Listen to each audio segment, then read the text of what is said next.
Hi, I'm Sophia and I'm the co-founder of Club Internet. However, along the way, a few friends and I came up with the idea that, it started off when we realized that despite the fact that, there are a lot of smartphones being procured in Pakistan and all over the world, with the low-end smartphones being available, a lot of people are procuring them and there is access to internet. However, people are unable to use these smartphone devices for more stuff rather than making calls and sending SMS. In fact, 4.3 billion people in the world actually do not use the internet. They're still offline. So we decided that this is something that we're going to work on and try to tackle that and get more people to come online.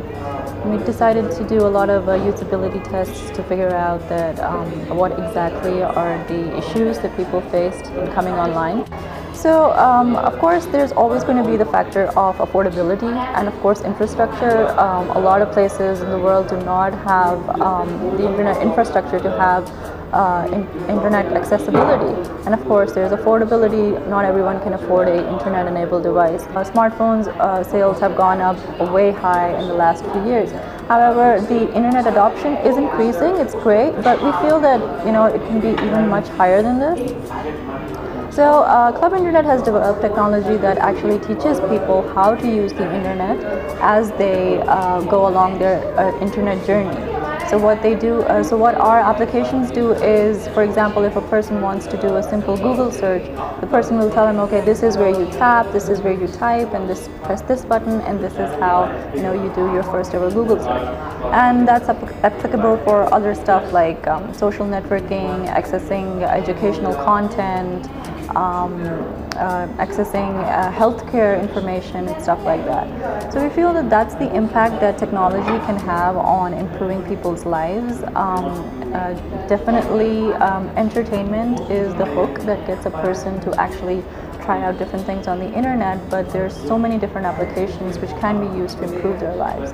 So that's the kind of philosophy that Club Internet is based on. So since December 2015, we've been able to help about 1 million Pakistanis from bottom of the pyramid.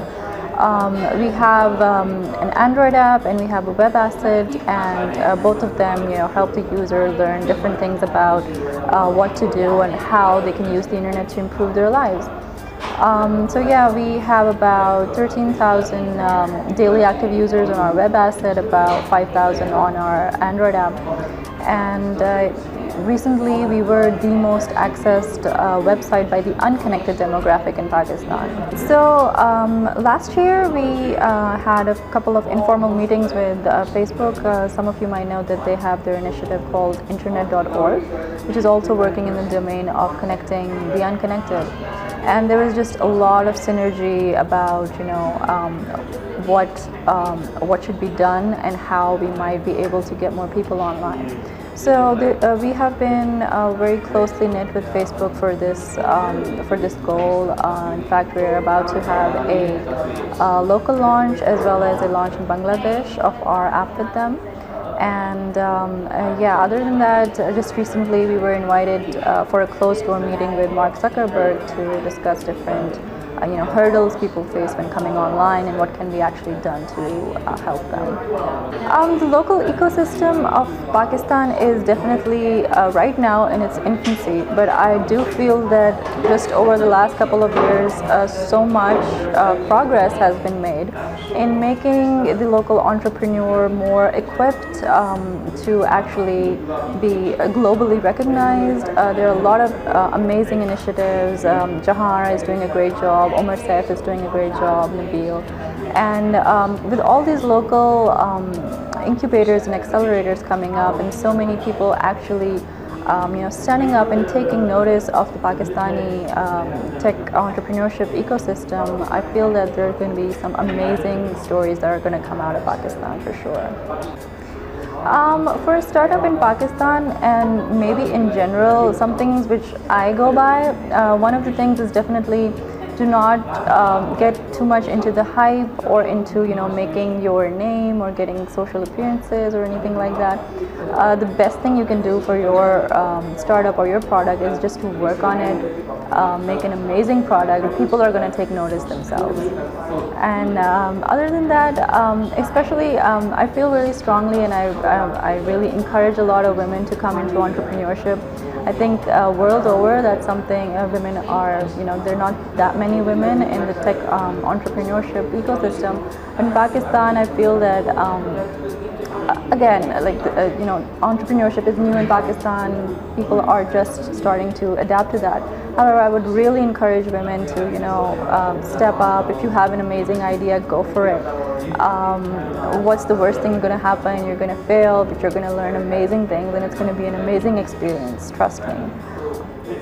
So since we're tackling a global issue, and given the fact that there are about 4.3 billion people in the world who still do not have access to the internet, we're definitely growing out of Pakistan. We're already growing out of Pakistan, and I feel that we want to set base in more developing countries where there's a high percentage of unconnected people.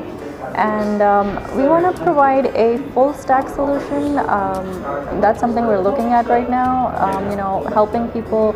I mean, Android apps and websites are amazing, but we want to provide a full stack solution to which a user with his first touch with any communication device is onboarded onto various services, and he can use that, and he does not have to rely on someone helping him or downloading something to help him or accessing anything else.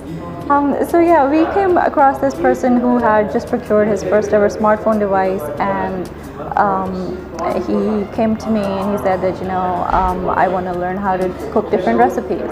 And I said, okay, you have a smartphone in your pocket, and you can access any kind of information with it. And I taught him how to use basic Google. And 3-4 months later, the person was cooking all sorts of stuff because that's what he was passionate about. And he had a photo-based resume based on which he got a job in the Bay. And I'm not even kidding. So, I feel that that is an amazing story, that is the kind of impact a person, the internet can have on a person's life. It can literally improve his livelihood, his standard of living. And that was kind of the inspiration behind it, that, just using the power of the internet to enable people to improve their lives.